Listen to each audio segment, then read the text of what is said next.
So then, here's the drama. My metaphysics, let me be perfectly frank with you, are that there is the central self. You can call it God, you can call it anything you like.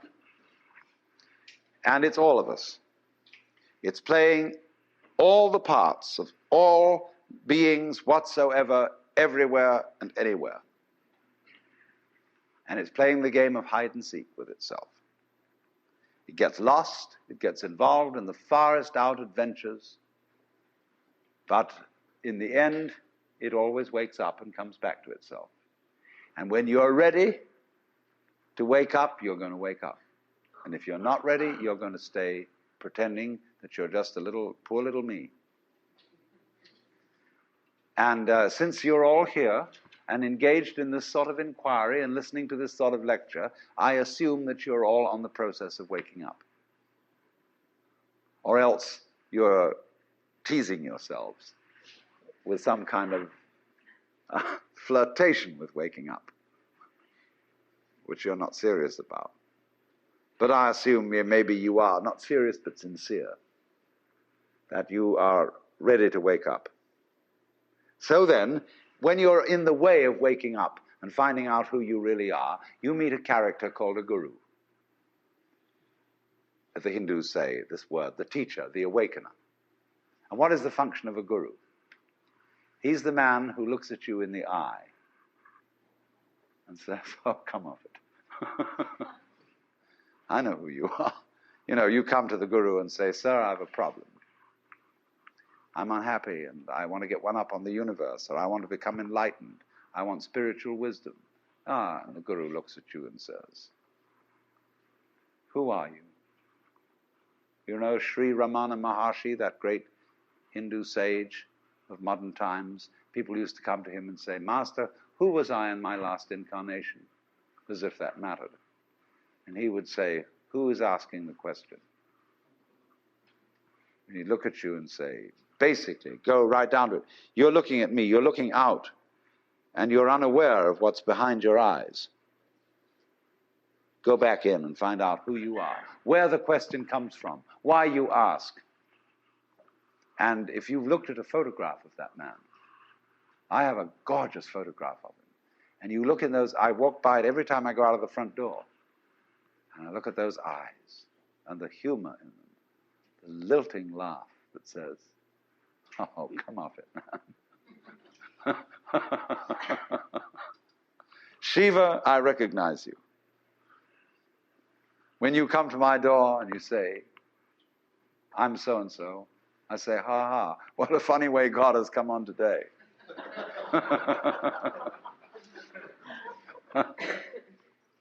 There are all sorts of tricks, of course, that gurus play. They say, well, we're going to put you through the mill.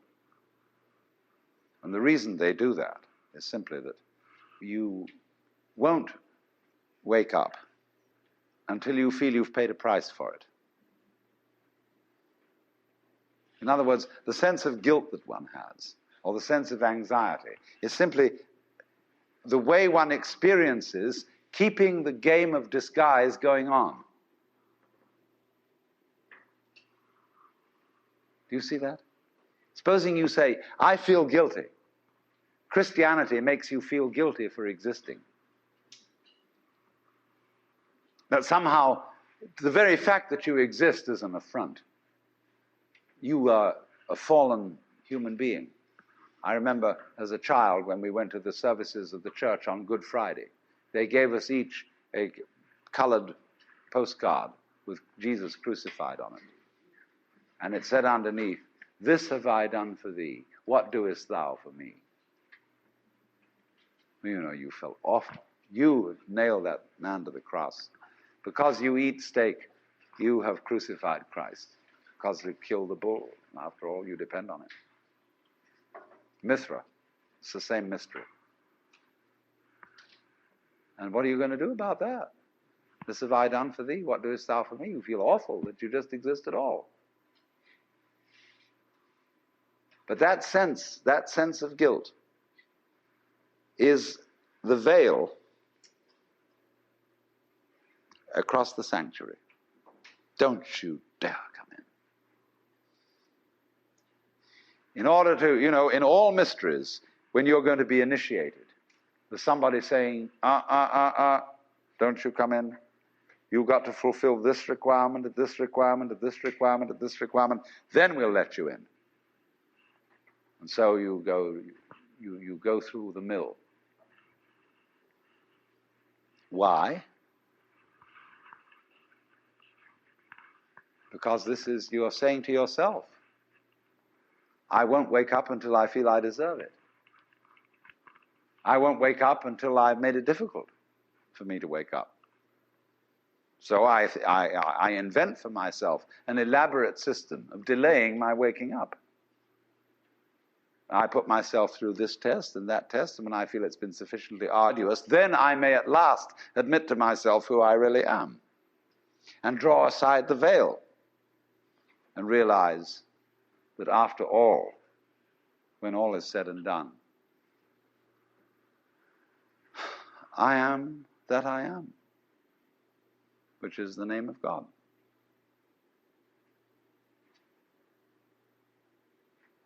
And when it comes to it, that's really rather funny. They say in Zen, when you attain Satori, nothing is left to you at that moment but to have a good laugh.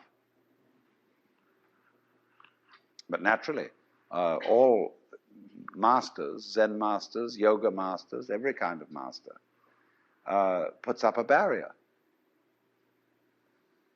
and says to you,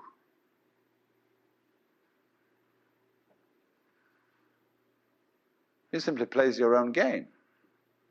We say anybody who goes to a psychiatrist ought to have his head examined. Because when you go to a psychiatrist, you define yourself as somebody who ought to have his head examined. Same way, the Zen masters say anybody who studies Zen or comes to a Zen master ought to be given 30 blows with a stick. Because he was stupid enough to pose the question that he had a problem. But you're the problem. You put yourself in this situation. So it's a question fundamentally. Do you define yourself as a victim of the world or as the world? You can define yourself.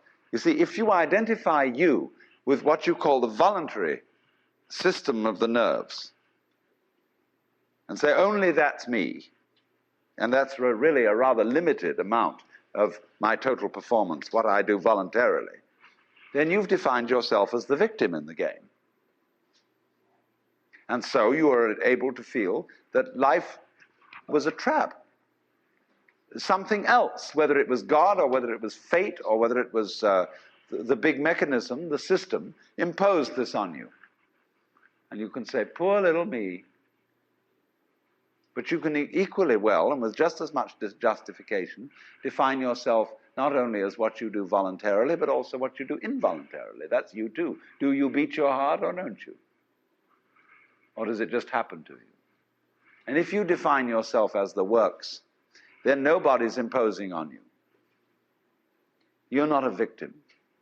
You're doing it. Because you can't explain how you do it in words, because words are too clumsy. And it takes too long to say. You get bored with it. But actually, then you can say, with gusto, I am responsible for this life. Whether comedy or tragedy, I did it. And it seems to me that that is a basis for behavior and going on, which is more fundamentally joyous and profitable and great than defining ourselves as miserable victims or sinners or what have you.